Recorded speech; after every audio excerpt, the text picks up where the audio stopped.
안녕하세요. 금년도 마지막 주일입니다.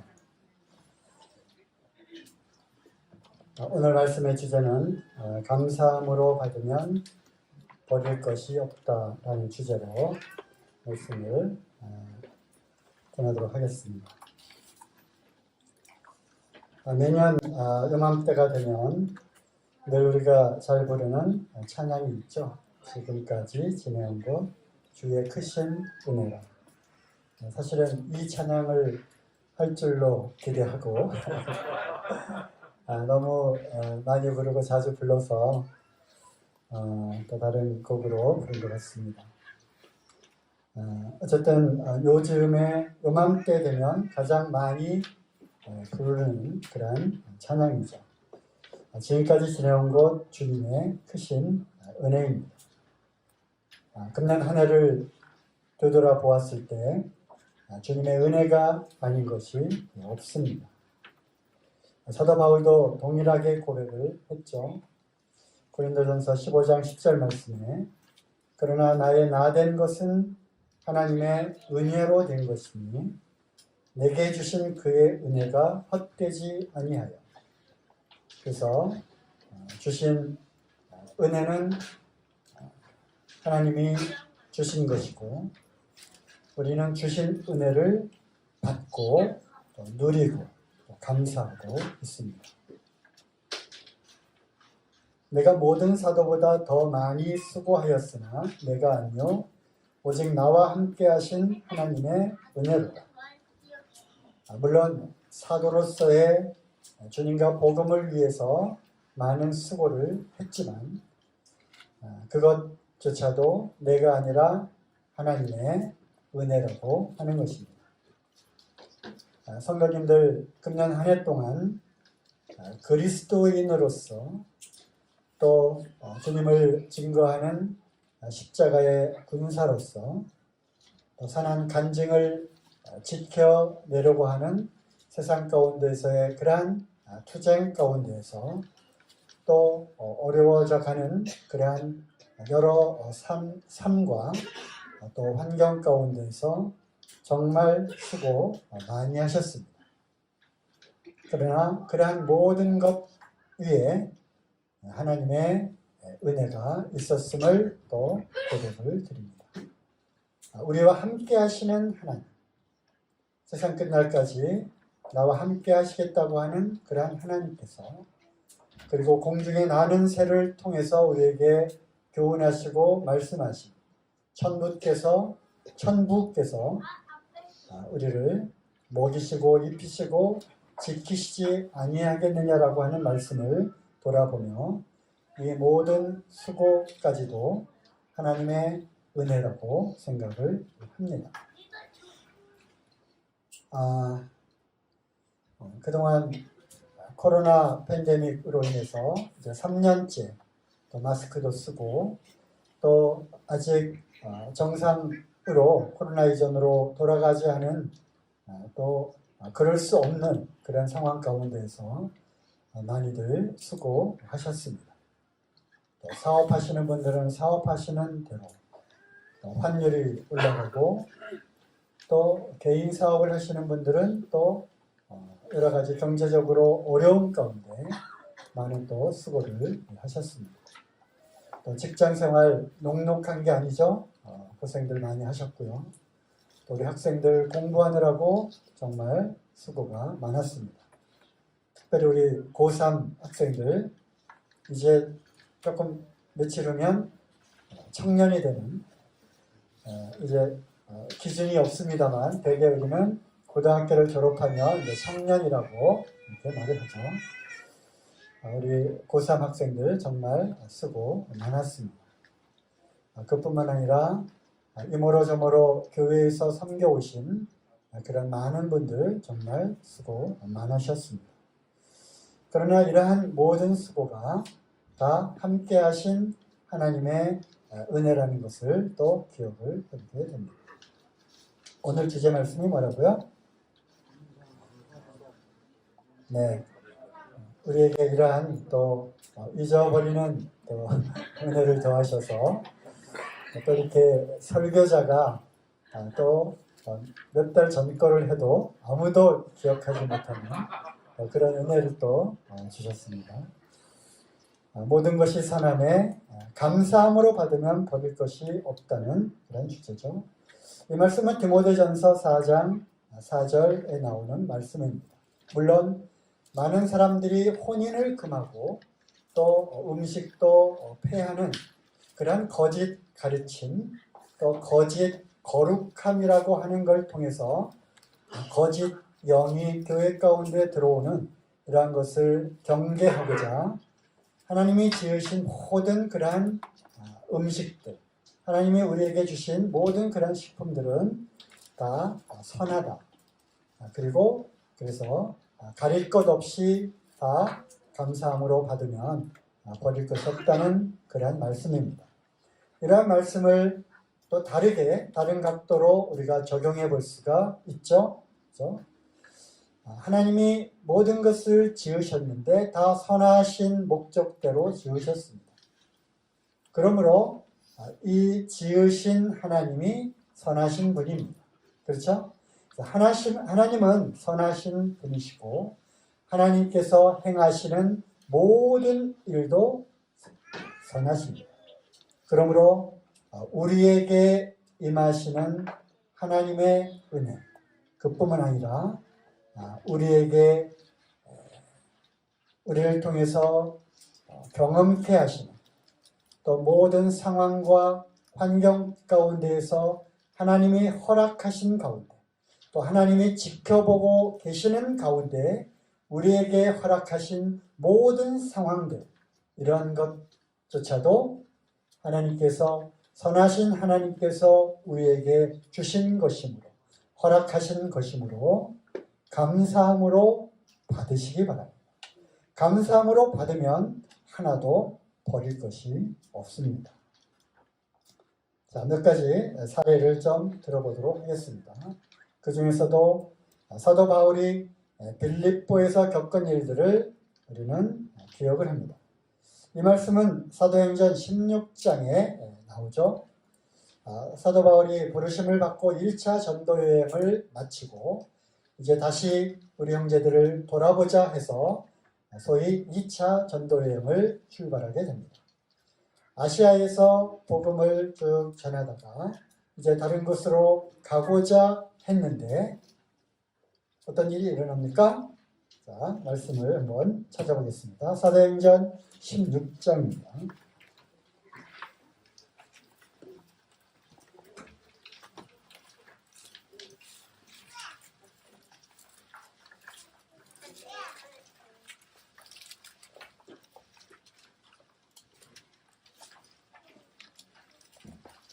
자, 그 앞에 15장 36절 수일 후에 바울이 바나바더러 말하되 우리가 주의 말씀을 전한 각 성으로 다시 가서 형제들이 어떠한가 방문하자 하니 여기부터가 2차 전도 여행의 시작입니다. 성경에다가 줄줄 그시고요. 거기서부터 화살표 2차 전도 여행 써놓으시면 되겠죠. 그리고 이제 여러 곳을 이제 다니게 됩니다.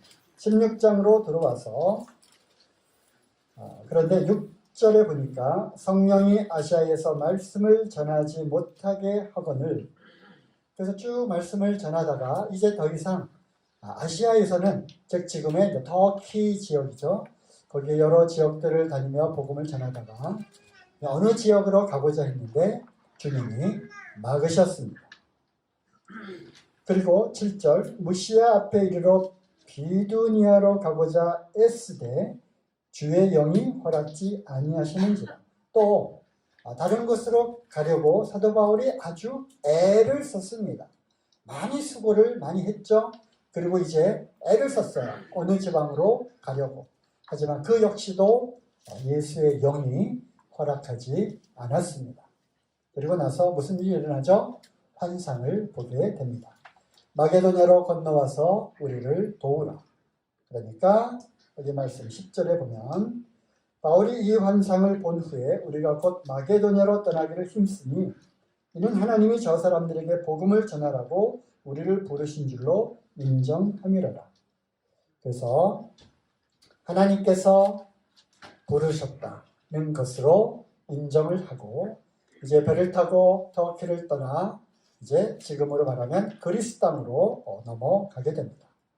거기에 마게도냐의 첫 성 바로 빌립보라고 하는 성에 도착을 하게 되고 거기서 기도할 곳이 있는가 찾아보다가 강가에서 많은 여인들이 나와 있는 것을 보고 복음을 전하게 되는데 거기서 누구를 만나죠?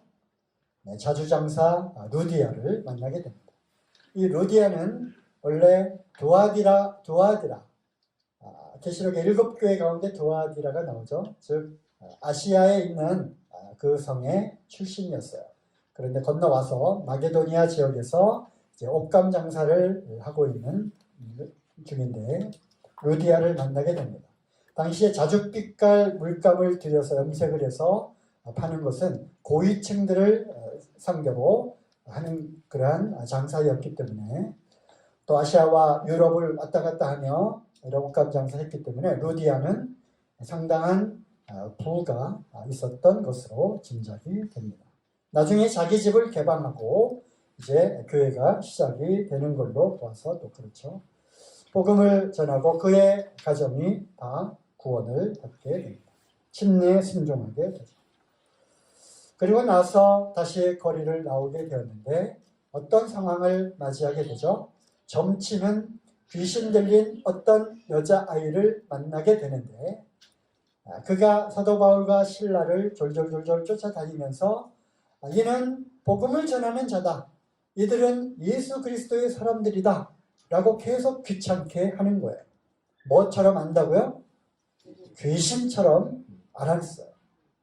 그리고 졸졸졸 따라다니면서 귀찮게 하니까 사도 바울이 뭐라고 말하죠? 예수 그리스도의 이름으로 명하노니 귀신아 나가라 라고 명령을 하니까 즉시로 귀신이 그 여자아이로부터 이제 도망가게 됩니다.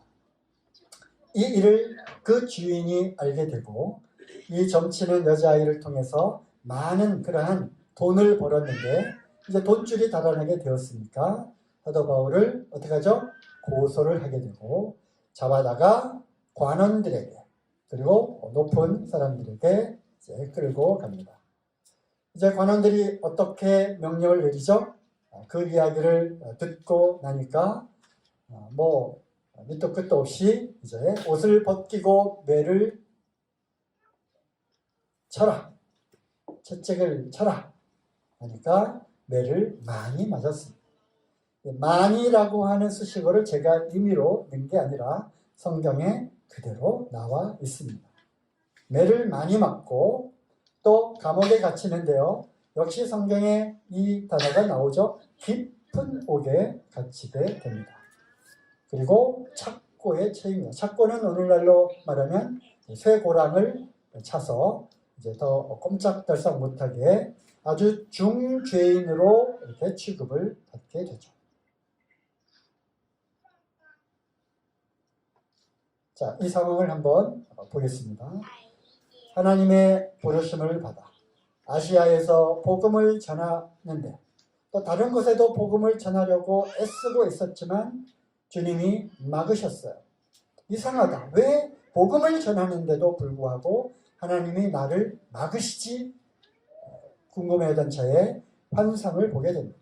마게다니로 건너와서 나를 도우라고 하는 어떤 사람이 등장해서 이러한 환상을 보게 됐을 때 과연 이것이 내 생각인가 단순한 꿈인가 아니면 하나님이 나에게 보여주신 비전인가를 생각했을 때 하나님이 이제 바다를 건너 유럽 땅에도 복음을 전하라고 하는 것을 하나님의 뜻이구나라고 인정하고 넘어가서 이제 막 복음을 전하고 루디아도 만나고 이렇게 하는데 느닷없이 이러한 일을 겪게 됩니다. 복음을 전했음에도 불구하고 어떤 일을 당한 겁니까? 매를 맞았죠? 많이. 옥에 갇혔죠? 그것도 아주 깊은 감옥에. 그리고 죄수들도 등급이 있으니까 아주 중죄인으로 취급을 받아서 손과 발에 착고까지 채이게 됩니다. 여러분 같으면 어떻게 생각하고 어떤 판단을 하셨겠습니까? 이상하다. 하나님 혹시 뭔가 오해하시는 것은 아닌가? 뭔가 하나님 잘못 일을 풀어가시는 건 아닌가? 다름이 아니라 내가 복음을 전함에도 불구하고 왜 이런 일이 나에게 벌어지지? 라고 생각을 했을지도 모르겠습니다. 그럼에도 불구하고 사도 바울은 거기서 무엇을 합니까? 기도를 했습니다. 그리고 찬미를 드렸습니다. 물론 이 찬미는 찬양만 드렸다고 하는 것이 아니라 하나님의 이름을 높였습니다. 불빛이 없는 그 캄캄한 옛날 이 당시에 이 감옥은 정말 그 간수들이 있는데 뭐 횃불이 좀 있고 그 다른 감옥은 옥은 다 아주 캄캄했을 거예요. 나중에 일어난 일을 우리가 또 알고 있지만 뭐 불이 없으면 불을 밝혀라. 불을 들고 갔을 때야 비로소 옥문이 열리고 죄수들이 그대로 있는 것을 그들이 확인할 정도로 캄캄한 그런 감옥이었어요. 어디선가 흘러나오는 하나님을 높이고 경배하고 찬양하는 그런 노래와 그런 말씀이 들려지게 됩니다. 죄수들이 들었습니다. 물론 간수들도 들었습니다. 왜냐하면 큰 지진이 나고 옥문이 열리고 선발의 착고들이 모든 죄수들로부터 다 풀리고 그랬을 때 간수들이 죄수들이 다 도망간 줄 알고 어떻게 합니까? 자결하려고 왜? 그 죄수들이 탈옥하게 되는 순간 간수들은 즉결 처형을 당하는 것이었기 때문에 자결하려고 하는 순간 이제 멈춰라. 우리는 여기 그대로 있다라고 하는 소리를 듣게 되죠. 횃불을 밝히고 들어가 보니까 죄수들이 도망가지 않고 다 그대로 있었어요. 애들은 너무나 두려웠습니다. 무엇이 두려웠어요? 이들이 기도하고 찬미하고 이들이 잡혀오게 된 그 이유가 되었던 그 하나님이 정말 살아 계시는구나. 그래서 이 놀랍고도 엄청난 두려운 지진과 또 옥문이 다 열리도록 하는 이런 놀라운 기적을 베푸셨구나. 이들은 보통 사람들이 아니구나. 그리고 어떻게 했어요? 그 앞에 엎드렸습니다. 부복했다고 되어 있어요. 그 앞에 엎드렸어요. 그리고 유명한 말을 하죠. 어떻게 해야 우리가 구원을 얻을 수 있겠습니까? 사도 바울이 뭐라고 대답하죠? 주 예수를 믿으라. 그리하면 너와 내 집이 구원을 얻으리라. 그 즉시로 간수는 자기 집으로 데려가서 맞았던 상처를 다 씻기고 먹을 것을 주고 그리고 또 하나님의 말씀을 모든 식솔들을 다 불러와서 말씀을 듣고 이제 구원을 받게 됩니다. 자, 사도 바울이 빌립보에서 겪은 일들. 하나님 선하신 하나님이십니까?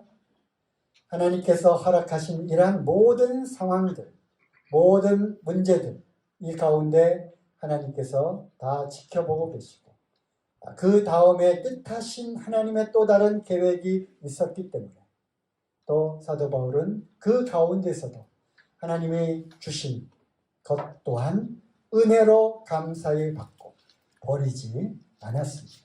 필시 무슨 뜻이 있을 것이다. 그리고 우리는 이제 역사를 다 알고 사도행전에 기록된 말씀을 알기 때문에 우리는 알잖아요. 기도하고 찬미했더니 하나님이 곧 지진을 일으키고 옥문을 열고 착고를 풀게 해주실 것이다. 이런 기대를 하고 찬미했습니까? 그러진 않았습니다. 이제 앞으로 한 치 앞도 내다볼 수 없는 그런 상황 가운데서 사도 바울이 할 수 있었던 일은 기도하고 그 상황 가운데서도 그 상처난 그 찢겨진 그 몸으로 그 아픈 그 상처 가운데서도 사도 바울은 찬미를 드렸습니다. 그리고 이제 빌립보 교회가 세워졌고 그 후에 빌립보서를 통해서 놀라운 그런 말씀과 교훈들을 그 후에 옥중서신이라고 하는 걸 통해서 또 빌립보서를 쓰게 되죠. 우리가 빌립보서를 읽을 때 주옥과도 같은 그런 말씀들을 우리가 또 배우게 되는 것입니다. 또 한 예를 들면 요셉이 겪은 일들입니다. 다들 아시니까 빨리 진행하겠습니다. 창세기 37장부터 요셉의 이야기가 시작이 되죠. 오늘날 꿈을 꿉니다. 하나님의 약속을 하셨어요. 다른 모든 그런 별들이 내 앞에 무릎을 꿇을 것이다. 다른 그런 별집들이 나한테 와서 무릎을 꿇는 것을 보았답니다. 이 당시 요셉의 나이는 몇 살? 17살. 고1입니다. 고1. 고1 때 이런 꿈을 꾸게 되죠. 형들이 시기를 합니다. 또 유독 늦게 얻은 아들이었기 때문에 아버지 야곱의 또 총애를 받아서 또 색동 옷을 또 입게 되죠. 아버지 심부름을 갔을 때 형들의 시기를 받아서 형들은 죽이자 했을 때 큰형 르우벤이 안 된다. 살려주자 하고서 구덩이 속에 가두게 되죠. 르우벤이 없어진 이후에도 또다시 형들이 죽여야 된다, 안 된다 했을 때 유다가 또 말립니다. 우리에게 무슨 유익이 있느냐. 차라리 팔아버리자 하고 애굽으로 팔려갑니다. 거기에서 보디발이 노예시장에서 꿀을 사다가 집에 여러 가지 일들을 보게 하죠. 여호와께서 요셉과 함께 하셨음에 모든 것을 형통케 하셨습니다. 그럼에도 불구하고 잘나시는 대로 보디발의 아내로부터 유혹을 받게 됩니다. 그랬을 때 요셉이 유명한 말을 하죠. 내가 어떻게 하나님 앞에 득죄할 수 있겠습니까?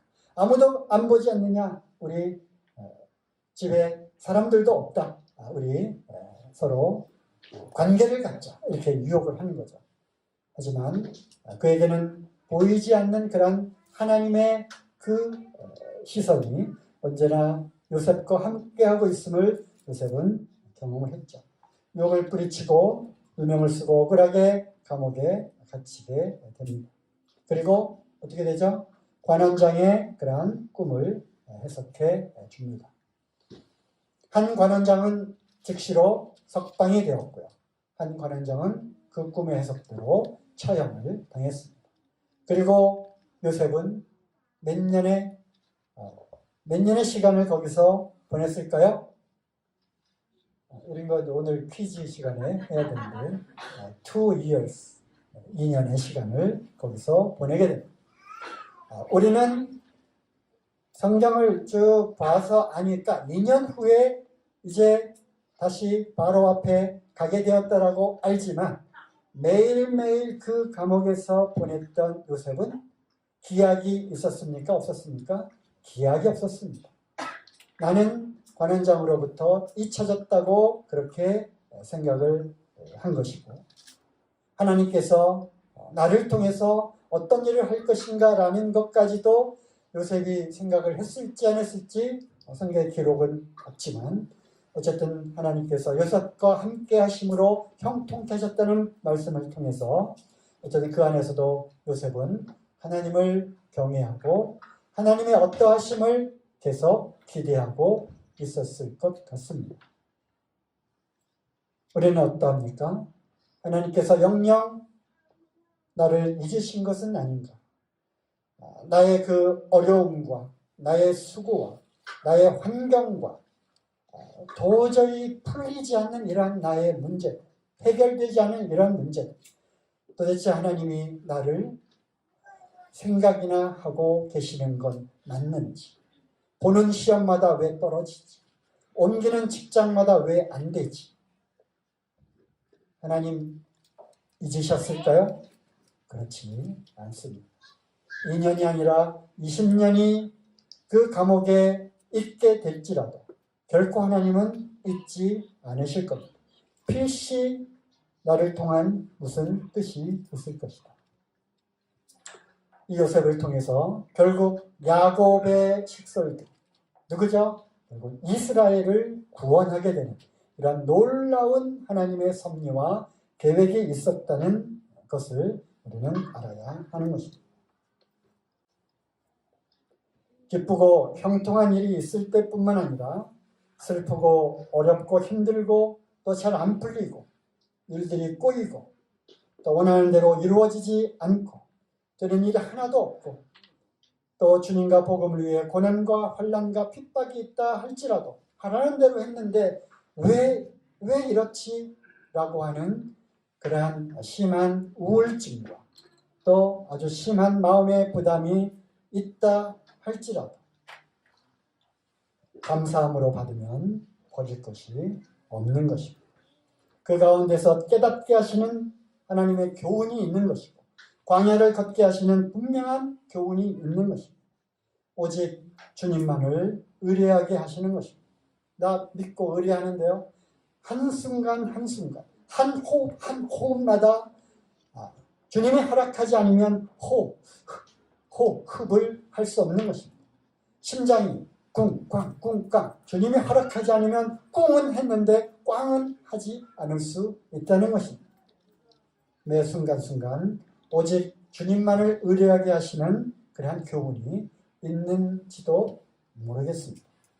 하나님은 나에게 언제나 신실하시고 인정하십니까? God is so good. 하나님은 정말 선하신 분이십니다. 그리고 하나님은 언제나 아주 신실하신 분이십니다. 믿으십니까? 그리고 항상 나에게 옳은 일만 하고 계시는 분이다. 이것이 우리의 믿음입니다. 믿으신다고요? 여기까지 믿으셔야 하는 것입니다. 예수 그리스도의 죄사함 핏부림과 나의 구원 그것만이 믿음이 아니라 여기까지 믿어야 하는 것입니다. 하나님께서 필시 무슨 뜻이 있을 것이다. 그래서 하는 일들마다 이렇게 족족 안 되고 꼬이고 실패하고 수고했지만 열매는 없고 하지만 필시 하나님은 이걸 통해서 사도 바울을 통해서 요셉을 통해서 무언가 그 다음 일들을 계획하고 진행하고 계시는 것을 우리는 알아야 하는 것입니다. 좌절하지 마시고 낙담하지 마시고 감사함으로 받으시기 바랍니다. 내가 세상 끝날까지 너희와 항상 함께 있으리라. 어떠한 것도 어떠한 환경도 어떠한 상황도 그리스도 안에 있는 하나님의 사랑에서 결단코 끊을 수 없는 일. 사망도 죽음까지도 끊을 수 없는 것입니다. 시편 136편 1절 말씀에 여호와께 감사하라. 그는 선하시며 그 인자하심이 영원하니로다. 이 말씀으로 시편 136편은 계속 반복됩니다. 이스라엘의 역사를 돌아봤을 때 바로 그 역사의 그 구석구석 가운데 하나님의 치밀하고 아주 신실하신 인도하심이 있었다는 것입니다.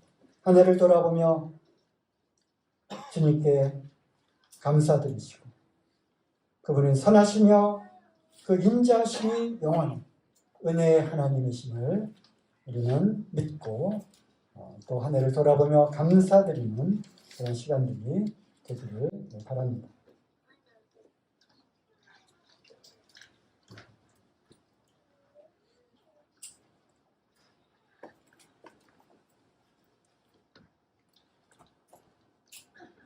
금년 한 해 동안 많은 일들이 있었습니다.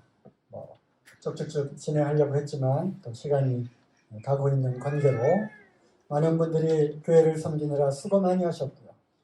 또 여러 생활 가운데 가정을 또 지키고 자녀들을 키우고 사업을 하시고 근무하고 공부하고 많은 일들에 정말 수고가 많으셨습니다. 또 질병과 사고와 또 자연스럽게 늙어가면서 생기는 그러한 노화로 인한 병들 참 고생이 많으십니다. 또 감사하게도 계속해서 남아공 선교와 이를 또 동역할 수 있도록 도우신 은혜에 참 감사합니다. 모든 것이 은혜입니다. 은혜가 아닌 것은 하나도 없습니다. 이것도 은혜인가요? 어떻게 이것도 은혜라고 말할 수 있을까요? 하는 그것조차도 그렇습니다. 확신합니다. 그것조차도 은혜입니다. 우리 두 주영이 나와서 은혜가 반주하고 두 은혜가 찬양을 드리도록 하겠습니다. 빨리 나오세요.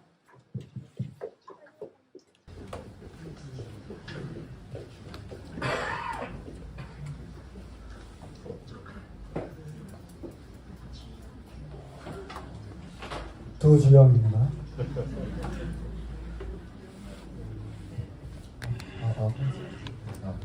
네, 반주.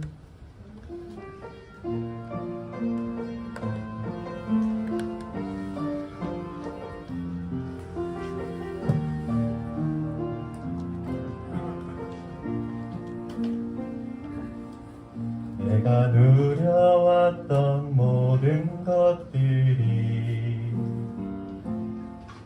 내가 지나왔던 모든 시간이, 내가 걸어왔던 모든 순간이 당연한 것 아니라 은혜였소.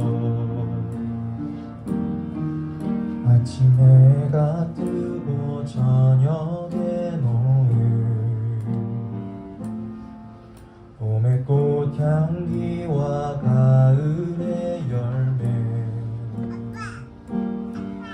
변하는 계절의 모든 순간이 당연한 것 아니라 은혜였소. 모든 것이 은혜,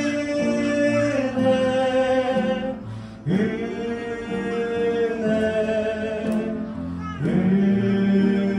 은혜, 한없는 은혜. 내 삶에 당연한 것 하나도 없었던 것을, 모든 것이 은혜, 은혜였소.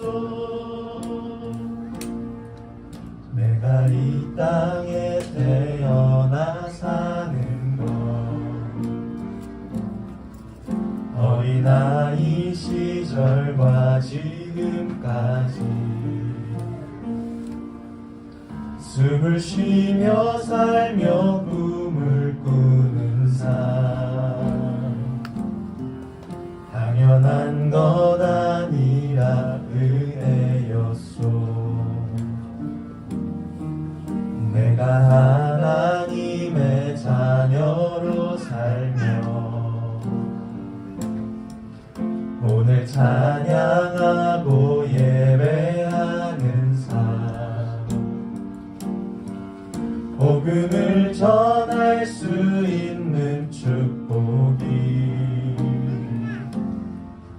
당연한 것 아니라 은혜였소. 모든 것이 은혜, 은혜, 은혜, 한없는 은혜. 내 삶에 당연한 것 하나도 없었던 것을, 모든 것이 은혜, 은혜였소. 모든 것이 은혜, 은혜, 은혜, 한없는 은혜. 내 삶에 당연한 것 하나도 없었던 것을, 모든 것이 은혜, 은혜였소. 박수. 네, 감사합니다. 네, 빠른 속도로 보면요, 금년을 돌아보면, 네, 3월달에 김수철 부치님 소천하셨고, 4월에 이영희 모치님 소천하셨죠. 그럼에도 불구하고 또 저희들에게 새로운 생명을 주셨습니다. 도영이, 하온이, 하윤이 귀한 생명을 주셨고요. 또 곽희연 자매님, 이혜은 자매님, 김한별 자매님 결혼을 무사히 결혼했습니다. 다른 모임으로 안타깝게 청구를 갔지만요. 우리 에밀리 자매부터 해서 쭉쭉쭉 또 외국에서 또 지방에서 우리 청년들 청구에 오셨습니다. 안타깝게도 이 자리에 보이지 않는 또 청년들이 있지만요. 이은화 자매님까지 참고에 오셨습니다. 또 레바논 조대 형제님, 또 미얀마 최세만 형제님, 러시아 나종렬 형제님, 우리 선교사 형제님들 또 초청해서 격려해드렸고요. 40주년 맞이해서 박준희 형님 모시고 얼마 전에 또 교회 주신 말씀을 들었습니다. 기억하시죠? 신명기 8장 늘 기억하시기 바랍니다. 코로나가 이제 점점 이제 소강 상태에 들어가면서 야외 예배 가졌고요. 가을에는 조항수정교회 가서 이기고 돌아왔습니다. 여러 또 그룹 교제들 또 했죠. 참 감사가 되는 감동의 그런 또 교제 시간들이었습니다. 많은 분들 또 수고해 주셨고요. 특별히 자매님들 애찬 준비하시느라고 참 고생 많이 하셨고, 꾸준히 교회를 위해서 또 우리 가정을 위해서 기도해 주신 우리 화요 기도 모임 자매님들 참 감사합니다. 또 보이지 않는 곳에서 알아주지 않는 일들에 수고롭게 섬겨주셔서 참으로 감사를 드립니다.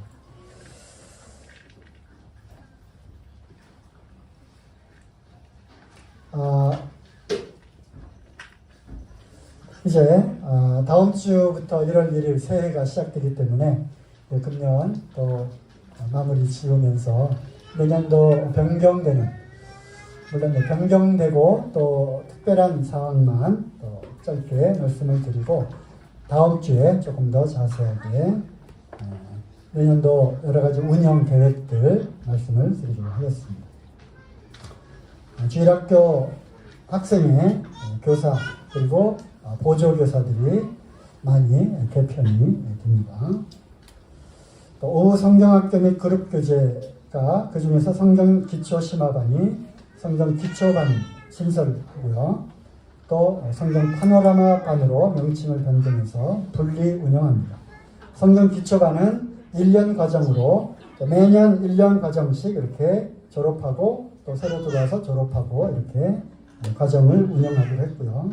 특별히 이제 1차 연도에는 이번에 고3 졸업하는 청년들, 또 지명된 청년들, 우리 이삭이 형제 비롯해서 군대 가기 전에 성경도 배우고 가고, 또 희망하는 성도님 중에서 지금 몇 분이 저에게 말씀해 주셨는데 이제 선정해서 진행하도록 하겠습니다.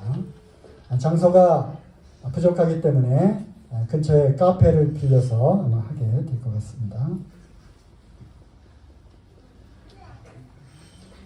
주일 봉사조, 또 수요 집회 간증과 말씀, 이것은 이제 전적으로 우리 김영경 주님께서 담당하셔서 이렇게 순차적으로 적어도 한 달 전에 이렇게 정해서 알려드리도록 하겠고요. 일단 기본은 50세 이상 형제님들은 다 만찬 집례에 참여하시고, 또 우리 청년들, 또 50세 미만 형제님들은 사회 보시고요. 말씀 교제는 지금까지 주로 저하고 김지훈 형제님이 맡아서 했는데, 또 다음 세대들을 또 세워야 하기 때문에 우리 젊은 형제님들 3명 내지 4명 더 추가로 말씀 강단에 세우도록 하겠습니다. 수요 집회는 이제 모든 형제님들 다 간증과 말씀을 준비해 주시고요. 시간은 뭐 5분도 좋고 60분 다 쓰셔도 좋습니다. 주님 인도하심 따라 간증과 말씀을 하시고 남은 시간은 자유롭게 또 시간을 사용하실 수 있겠습니다. 하루에 3번 다니엘 기도를 했던 거 참 좋았죠? 다만 한 분이라도 기도하면 해야 되겠다라고 했지만 대부분 많은 분들이 매너리즘에 빠져서 카톡이 맞는지 관심조차 없고, 또 기도 제목 읽어보려고 조차도 안 한다고 하는 제보에 따라서 다니엘 기도가 필요함에도 불구하고 이제 방법을 바꾸어서 그때그때 성도님들 필요한 기도 요청을 올리도록, 오늘 시험 보러 갑니다, 오늘 면접 보러 갑니다, 기도해 주세요, 그러면 아침에 올리도록 하는 이러한 형태로, 가다가 자전거 타다가 넘어져서 왼쪽 무릎이 깨졌습니다, 잘 치료할 수 있도록 기도했어, 이러한 구체적인 그런 기도 제목들 놓고 알리고 기도하도록 하겠고요. 담당은 이은기 형제님께서 전적으로 담당해 주시도록 하겠습니다. 전직계 네이버 카페를 활성화하고 우리 청년들이 좀 더 많이 참여할 수 있도록 제가 다음 주에 공개할 겁니다. 누가 많이 들어왔는지, 누구는 전혀 들어와 보지도 않았는지 민낯을 제가 까보이도록 하겠습니다. 남은 일주일 동안 부지런히 들어오시기 바랍니다. 이거는 이제 우리 특별히 이제 젊은 그룹들 중심으로 미디어 팀을 만들어서 이제 개편을 하도록 하겠고요. 내년도 주요 계획 중에 3월 26일 또 10월 15일 총동원 전도대회에서 1인 1 구도자 이상 초청을 하도록 하고 미리 날짜를 알려드립니다. 지금부터 기도하시고 밑밥을 미리 깔아 놓으시고 그분 앞에 서면 우리는 죄인입니다. 네, 죄인처럼 섬기시고 맛있는 거 사주시고 네네 그렇습니다. 말도 잘 들으시고 다만 딱 한 번 교회에 같이 가주세요. 이렇게 해서 공을 기울이시고 기도하시고 1인 1 구도자 이상 초청합니다. 구도자 모시고 오지 않으면 다시 돌려보내도록 하겠습니다. 야외 예배 봄에는 5월 14일 둘째 주 야외 예배 소풍을 갈 거고요. 여름 수양회를 3박 4일로 이제 갈 겁니다. 그래서 미리미리 좋은 장소에 또 옛날 수양회 이렇게 학교 빌리고 텐트 치고가 아니라 조금 오셔서 좀 쉼도 좀 쉬시고 우리 아이들이 많으니까 좀 수영장도 있고 한 그런 좀 좋은 곳에서 수양회를 3박 4일 하려고 합니다. 미리 날짜를 알려드리는 것은 어떻게 하시라고요? 네, 휴가를 이때 딱 맞춰서 핑계 될 것이 없느니라. 8개월을 준비했는데 수양회를 못 간다 하면 필시 안 가고자 하는 단호한 의지가 있다고 분별이 됩니다. 준비위원들 선임해서 이제 준비를 하도록 하겠습니다. 또 가을에는 그룹별로 MT와 야외 교제를 하도록 하겠습니다. 자, 모든 것이 다 은혜에 감사하죠. 1년 동안 열심히 부지런히 달려오셔서 참으로 감사를 드립니다.